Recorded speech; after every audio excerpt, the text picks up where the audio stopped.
શ્રદ્ધા, બોલો. આજે શું બનાવ્યું? આજે એકદમ હેલ્ધી, ટેસ્ટી અને ચટપટું સલાડ બનાવ્યું. અરે સલાડ બનાવ્યું, એ પણ હેલ્ધી, ટેસ્ટી, હા. ચટપટું. હા, પણ સલાડ હોય તો હેલ્ધી હોય, ટેસ્ટી ને ચટપટું કેવી રીતે હોય? પણ આજનું સલાડ એકદમ ટેસ્ટી, ચટપટું અને હેલ્ધી છે. પ્રોટીન, ફાઈબર બધું જ સલાડમાં છે અને એટલું મસ્ત સલાડ છે ને કે ખાઈને છોકરાઓ ખુશ થઈ જશે. જો મારે સામે આ ડીશ પડી હોય ને તો મારથી રહેવાતું નહીં. હું તો પહેલાં ટેસ્ટ જ કરવાની હું તો કેટલું મસ્ત બન્યું હોય. જોરદાર. શું આ વાત છે? સલાડ બહુ મસ્ત. ખરેખર ફ્રેન્ડ ટ્રાય કરવા જેવો. મારા ઘરે તો આ સલાડ અઠવાડિયામાં 2 વાર બને જ છે અને આ રૂટીન તમે તમારા ઘરમાં બી ચાલુ કરી દેજો. તો ચાલો ફટાફટ રેસીપી બનાવવાનું સ્ટાર્ટ કરીએ. તો એના માટે મેં આ છોલે ચણા પલાળી રાખ્યા હતા. સવારે 5 વાગે ઉઠીને એટલે પલાળી દીધા હતા. તો હવે આને આપણે 3 સીટી મારીને બાફી દઈશું. પછી આ દહીં બનાવેલું છે ઘરનું, એને આપણે કપડામાં પાણી બધું દહીંમાંથી નિતારી દઈશું. જોવા આ દહીં આપણું વાવ, મસ્ત દહીં હો ભાઈ. એને ને આવી રીતે સફેદ કપડામાં લઈને પાણી કાઢી નાખવાનું. હવે આટલું દહીં ઇનફ થઈ ગયું આપણા સલાડ માટે. તો આપણે આવી રીતે આ કપડું હોય ને એમાં આવી રીતે બધું દહીંનું પાણી કાઢવાનું છે. એકદમ ચોસલા જેવું દહીં હતું ને તોય પાણી નીકળ્યો જોવો. હવે આના ઉપર આપણે વજન મૂકીને 1 કલાક સુધી રહેવા દઈશું એટલે બધું પાણી નીતરી જાય. આવી રીતે એનું સેટે કરવું પડે ને પાછું. બસ આવી રીતે 1 કલાક સુધી રહેવા દઈશું. સલાડ બનાવવા માટે મેં બધી પ્રિપેરેશન કરી દીધી. તો જો આ છોલે ચણા બાફી દીધા છે, પછી આ 1 મકાઈ બાફી દીધી છે, ઝીણા ઝીણા ખીરા કાકડીના ટુકડા કર્યા, આ 2 ખીરા કાકડી છે, 1 નાની ડુંગળી ઝીણી સમારી લીધી છે, 3 ટામેટાં લીધા છે. એ સિવાય પનીર છે. આ 100 ગ્રામ જેટલું પનીર છે. એમાંથી થોડુંક પનીર મેં અત્યારે લીધું છે અને થોડુંક પછી લેવાનું છે. એ કેવી રીતે હું તમને આગળ બતાવીશ. પછી આ લીમડો છે, લીમડાના પત્તા ઝીણા સમારી લીધા છે, 2 થી 3, પણ કૂણો લીમડો, કડક નહીં. પછી આ કસૂરી મેથી ચપટી, ઝીણા સમારેલા લીલા મરચાં, કૂટેલા લાલ મરચાં, ધાણા જીરું અને મરી પાવડર. તો આ બધી આપણી સલાડની પ્રિપેરેશન થઈ ગઈ. મેં થોડું ઘી લીધું છે, આપણે ઘીનો ગરમ કરીશું. ઘી આવી રીતે ગરમ થાય ત્યારે આપણે એમાં બાફેલા છોલે નાખી દઈશું અને એનો 1 મિનિટ સોતરીશું.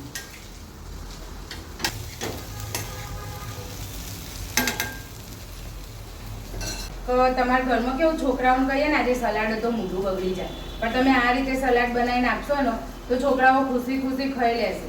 આપણે 1 મિનિટ થઈ ગઈ છે છોલે ચણાનું. આ બધી પ્રોસેસ ફૂલ ગેસે કરવાની. જો અમારો ગેસ એકદમ ફૂલ જ છે. ફૂલ ગેસે 1 મિનિટ મેં ચણાને ચડવી દીધા છું. હવે આપણે અંદર થોડાક મસાલા કરીશું. 1 ચમચી ધાણા જીરું, મરી પાવડર, કૂટેલું લાલ મરચું, સમારેલા લીલા મરચાં, પેલી કસૂરી મેથી લીધી હતી ને એમાંથી બસ થોડી આટલી જ કસૂરી મેથી લેવાની, થોડીક રહેવા દેવાની. અને આ લીમડો, લીમડાના પત્તા સમારીને લીધા છું અને એનો બરાબર મિક્સ કરી દેવાનું. એકદમ ચણાને આપણે ડ્રાય કરવાના છે કેમ કે આપણો સલાડ બનાવવાનો છે એટલે આપણા છોલે ચણા ડ્રાય થઈ જવા જોવું.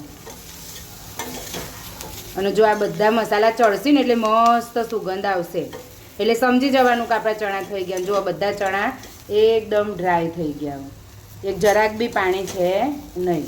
તો હવે ગેસ બંધ કરી દઈશું અને એનો અલગ બાઉલમાં લઈ લઈશું. આ ચણામાં મેં મીઠું એટલે નથી નાખ્યું કે બાફતા મેં મીઠું નાખ્યું હતું. તો હવે આ ચણા આપણે એક બાઉલમાં કાઢી દઈશું. જોવો એની ડ્રાયનેસ કેટલી સરસ છે.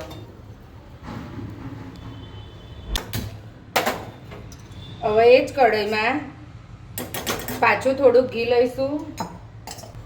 ઘી ગરમ થાય ત્યારે આપણે અંદર પનીર ઉમેરીશું અને પનીરનું થોડુંક સોતરીશું. પનીરના ટુકડા ગોલ્ડન બ્રાઉન થાય ત્યાં સુધી આપણે સોતરવાના. આ સલાડમાં પ્રોટીન, ફાઈબર અને ટેસ્ટ બધું જ એક જ સલાડમાં મળી રહે અને બધા જ ખાઈ શકું એવું છે. ખરેખર પણ બહુ મસ્ત ટેસ્ટી હોય આ સલાડ. હે ને બહુ મસ્ત. અમારા ઘરે તો વારે ઘડીએ બનતું જ હોય એટલે મને આજે એમ થયું કે એક હેલ્ધી રેસીપી હો તો ચલો ભાઈ મારા ફ્રેન્ડ્સો જોડે શેર કરું એટલે આજે મેં આ સલાડની રેસીપી તમારા લોકો જોડે શેર કરી. બાકી મારા ઘરમાં તો અઠવાડિયામાં 2 દિવસ આ સલાડ બને જ છે. અને હવે તમારા ઘરમાં બી રૂટીન બનાવી દેજો આ રીતે સલાડ બનાવવાનું. જો આપણા પનીર ગોલ્ડન બ્રાઉન થઈ ગયું છે તો આપણે એનો બી કાઢી લઈશું.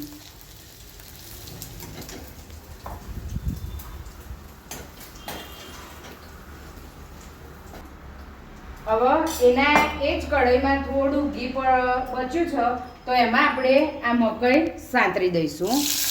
મકાઈના દાણા બી એકદમ ફૂલ ગેસે જ સોતરવાના, ધીમો ગેસ નહીં કરવાનું. જો તમે ધીમો ગેસ કરો ને તો બધું પાણી છૂટવા માંડે એટલે એ વાતનું ધ્યાન રાખવાનું.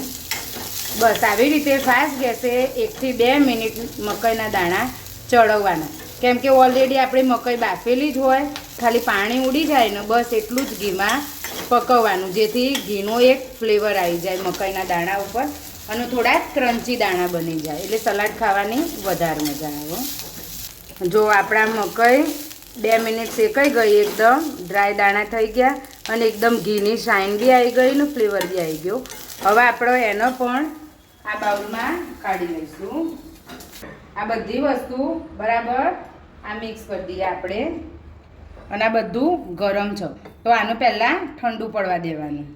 જો આ હલાવું ને એટલે એટલી મસ્ત સુગંધ આવે ને બધા મસાલા અને ઘીનો ફ્લેવર એટલે જોરદાર સુગંધ આવે. તો હવે આ બધું ઠંડુ થાય ત્યાં સુધી આપણે સલાડમાં નાખવાનું ડ્રેસિંગ બનાવી દઈએ. તો એના માટે પેલું દહીં લટકાવ્યું હતું ને કપડામાં ડ્રાય કરવા માટે.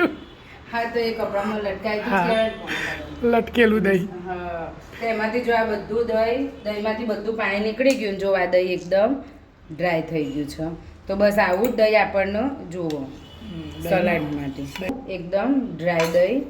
પછી અંદર આટલો ટુકડો પનીરનો 100 ગ્રામ પનીર લાવી હતી ને એમાંથી મેં આટલું પનીર ડ્રેસિંગ માટે કાઢી લીધું હતું. તો આ પનીર, પછી મરી પાવડર, પછી કશ્મીરી લાલ મરચું,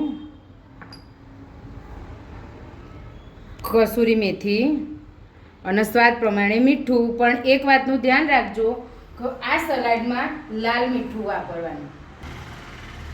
તો લાલ મીઠું આ બધી વસ્તુ આપણે મિક્સર જારમાં પીસી લઈશું. તો આપણા એકદમ વટાઈ ગયું છે.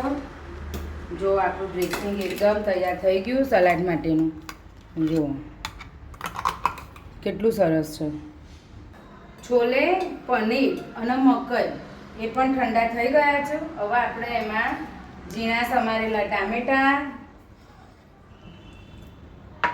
ઝીણી સમારેલી ડુંગળી અને ઝીણી સમારેલી કાકડી ઉમેરી દઈશું અને બરાબર મિક્સ કરી દઈશું.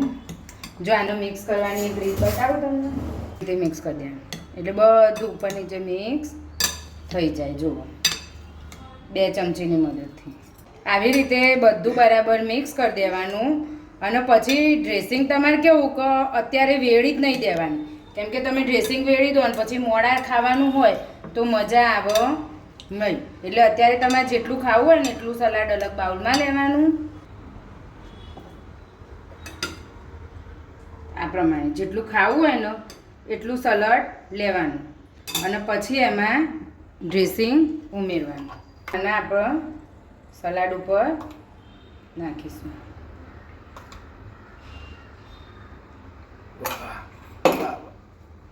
એનો બી બરાબર મિક્સ કરીશું. એકદમ રેડી છે આપણું સલાડ, હેલ્ધી, ટેસ્ટી એન્ડ ચટપટું. તો હવે આપણે સલાડનો ટેસ્ટ કરીશું. એના ઉપર થોડી કોથમીર ગાર્નિશ કરી દઈશું એટલે દેખાવમાં બી એકદમ મસ્ત લાગે. આ સલાડ એકદમ ટેસ્ટી બન્યું છે તો તમે પણ ટ્રાય કરજો. હવે મળીશું બીજા વિડીયોમાં. ત્યાં સુધી બાય બાય, ટેક કેર.